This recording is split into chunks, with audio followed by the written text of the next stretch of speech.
The movie opens at a center for children with autism, where a military man and his wife are seeking help for their young son, Chris. The father, strict and disciplined, explains that Chris has difficulty adjusting due to their frequent relocations, a result of his military service. The institute offers to take in Chris, providing him with a more stable environment to help him manage his autism. However, the father refuses the offer.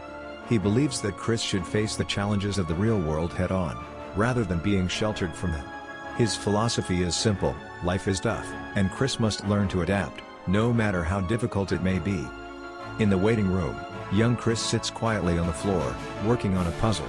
He rocks back and forth while softly chanting a nursery rhyme, Solomon Grundy, born on a Monday. As Chris nears the completion of the puzzle, frustration begins to build when he realizes a piece is missing. This missing piece sends him into a state of growing distress. Just as Chris is about to have a meltdown, a young girl sitting nearby notices his frustration.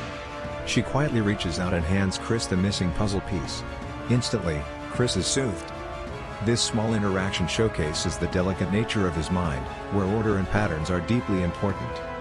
Fast forward to the present, Chris has grown into an accountant. He's seen meeting with a couple struggling with their finances.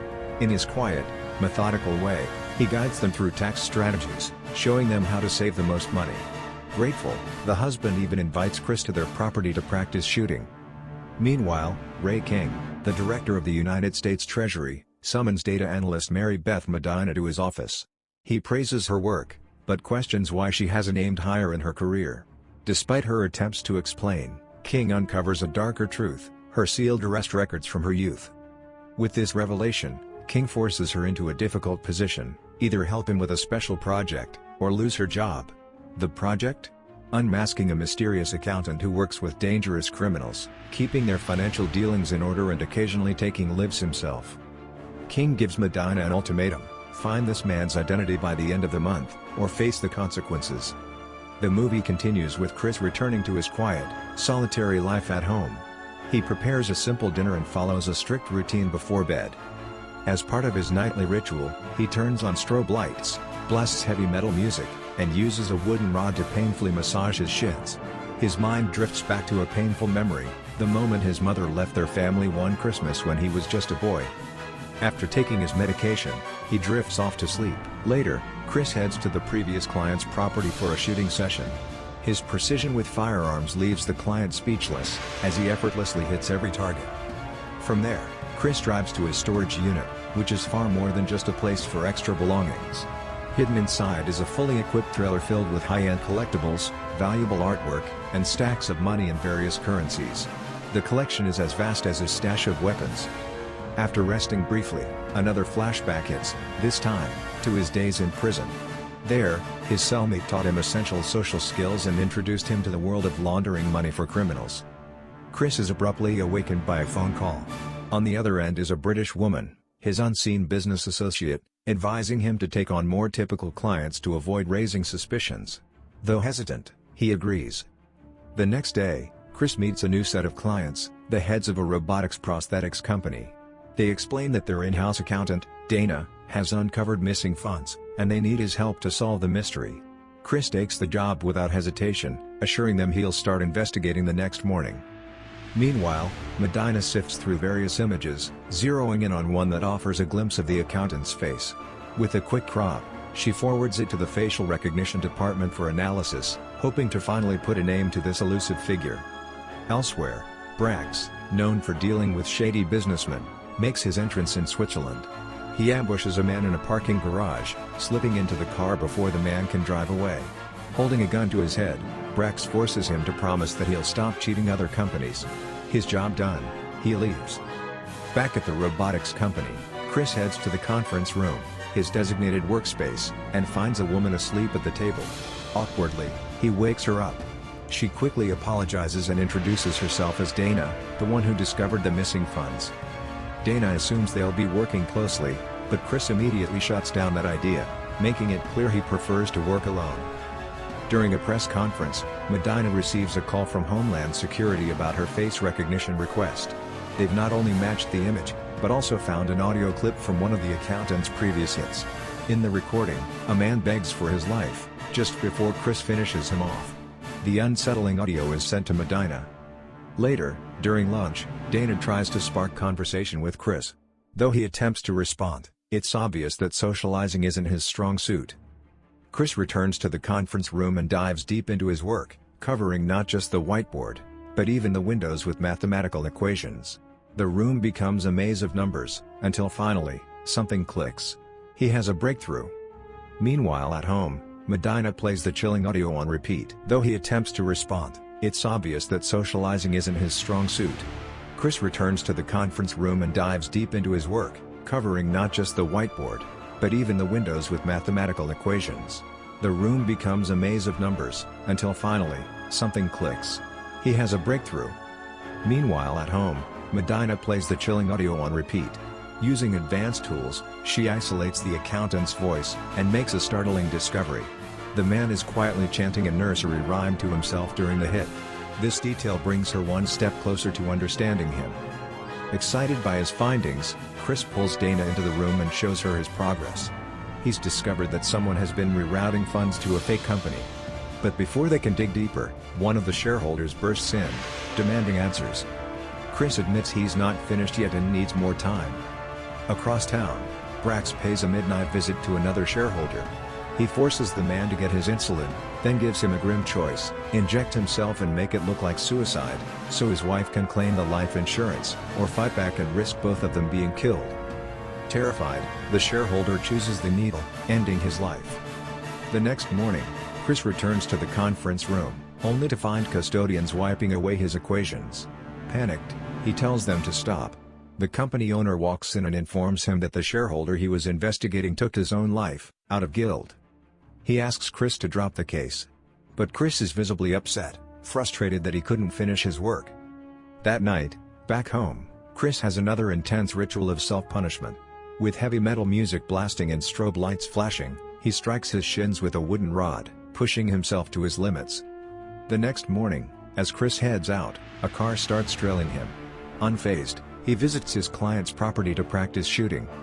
As he fires, memories from his childhood resurface, brutal training sessions with his brother and a hired trainer. The boys would spar until they were battered and bruised. Even when the trainer called it quits, their father forced them to continue, pushing them past their limits. Meanwhile, inside the house, the two clients are being held hostage by thugs. They demand the wife lure Chris inside. As one thug takes her to the door, Chris takes him down with a clean shot. In panic, the other thug forces the couple into a truck and tries to escape. But Chris shoots the vehicle, halting it. He drags the thug out, strangles him with a belt, and demands answers. The thug reveals he doesn't know who's in charge, only that he was ordered to kill Chris and Dana.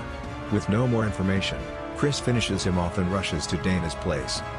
As he arrives at her apartment, he sees a suspicious man follow her into the elevator. Chris sneaks in through the stairs to avoid detection. Inside, Dana is approached by two men posing as delivery workers. The situation turns violent as they force their way in. Dana fights back and locks herself in the bathroom. Moments later, Chris bursts in and eliminates the intruders. He tells Dana they need to leave. Brax, the man behind the thugs, soon hears the news that his men were killed by the accountant. Chris takes Dana to his trailer and asks her to wait outside. Curiosity gets the better of her, and she steps in, shocked by the stacks of cash, weapons, and valuables inside. She begins asking questions. Chris remains cryptic. Meanwhile, Medina receives an important update regarding the audio file. Experts suggest that the man she's after might have suffered childhood trauma or has a neurological condition, causing him to chant nursery rhymes under stress. Determined to crack the case, Medina heads to the IRS office and begins cross-referencing the accountant's aliases with individuals reporting unusually high incomes. Chris and Dana later check into a fancy hotel, hoping to lay low for a while. Overwhelmed and fed with curiosity, Dana finally confronts Chris about his impressive fighting skills. Chris opens up, telling her that his father, a military man, pushed him hard to train and defend himself against bullies. He also reveals his autism, explaining how difficult it is for him to connect with others, despite his desire to do so. Their conversation gets deep, and as emotions rise, Dana leans in to kiss him, but Chris pulls back abruptly. Suddenly, he has a revelation about the robotics case. They weren't just stealing money, they were siphoning funds out only to reinvest them and generate even bigger profits. Later, Chris is on Brax's tail, following him down a street. When Brax catches on, he starts shooting. Unfazed, Chris keeps chasing him, but the trail leads to one of the shareholders' hotel rooms, only to find her shot dead. Meanwhile, Medina continues digging through IRS records with her colleague and finally uncovers the accountant's true identity, Chris Wolf. She learns that he works as an accountant at a small firm and uses several cash businesses he owns to funnel and hide his actual earnings. Surprisingly, most of the money Chris earns is donated to neuroscience organizations. Excited by the breakthrough, Medina immediately calls King with the update. When Chris returns to the hotel, he finds Dana fast asleep on the couch. Seeing her triggers another flashback. This time, it's of his father forcing him and his brother to beat up some school bullies. Realizing how dangerous things have become, Chris makes the tough decision to leave Dana behind to keep her safe. He quietly packs up his things and leaves the hotel. At the same time, King and Medina lead a team of investigators to search Chris's house. They are struck by his unusual living arrangements, noting his arsenal of unregistered weapons and an advanced security system.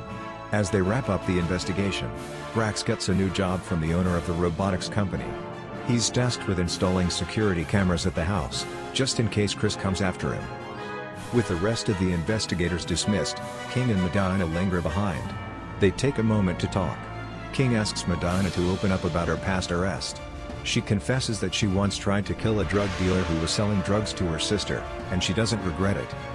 King, in turn, shares his own long and exhausting journey trying to track down the accountant, detailing the hardships he's faced over the years. He then reveals a crucial moment in his pursuit of Chris. He was at the hotel where the infamous audio of Chris killing someone was recorded. King recalls how, after the incident, Chris held him at gunpoint and asked, "Are you a good father?" When King replied yes, Chris spared his life, taking it as a sign to step away from his career. King was on the verge of quitting when a British woman called him, tipping him off about an illegal deal. That call pulled him back into the job. Since then, he's been using this mysterious woman as an informant. King also recounts how he interviewed Chris's former cellmate, a federal informant who helped criminals launder money while in prison. After being released, the informant was eventually hunted down, tortured, and killed by the very people he once worked for.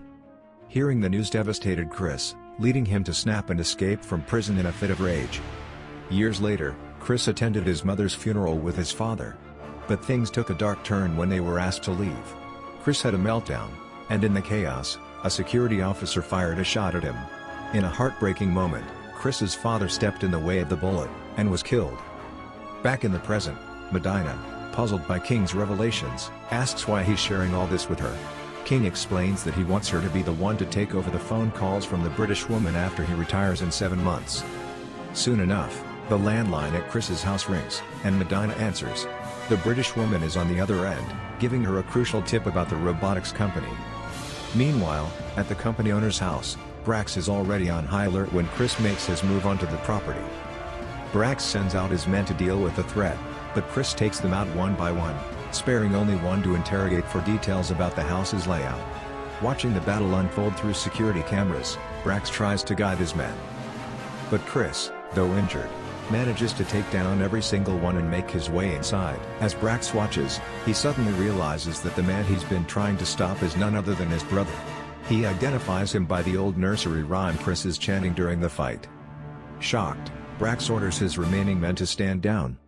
Brax confronts Chris, furious at him for disappearing for over a decade, and even more upset that Chris went to their mother's funeral. He blames Chris for their father's death. Brax lashes out, and Chris lets him vent his anger by hitting him. Once Brax calms down, Chris takes control, holding him at gunpoint to cool the tension. The brothers eventually reconcile, talking things out. Just as they begin to patch up their strained relationship, the company owner barges in, confused and angry that Brax hasn't handled Chris. Without hesitation, Chris shoots the owner. The brothers resume their conversation before parting ways. Chris promises Brax that they'll meet up in a week to catch up properly. In a touching parallel, another set of parents visits the neuroscience center, seeking guidance for their son who has autism. The child wanders into one of the rooms and encounters Justine, the director's daughter, the same girl who helped Chris with his puzzle as a child. The director explains that Justine is nonverbal but uses a high-tech laptop to communicate. When Justine demonstrates how the device works, The voice it emits is none other than the British woman, the one who has been assisting Chris all along. In the final scene, Dana returns to her apartment to clean up after the chaos. She receives a mysterious delivery, and upon opening it, discovers a classic painting. However, when she inspects it more closely, she realizes the outer canvas is just a cover. Peeling it back, she reveals a priceless painting she remembers from Chris's trailer, a sign that he hasn't forgotten her. Well, that's the end of this story. Consider subscribing for more recaps like this.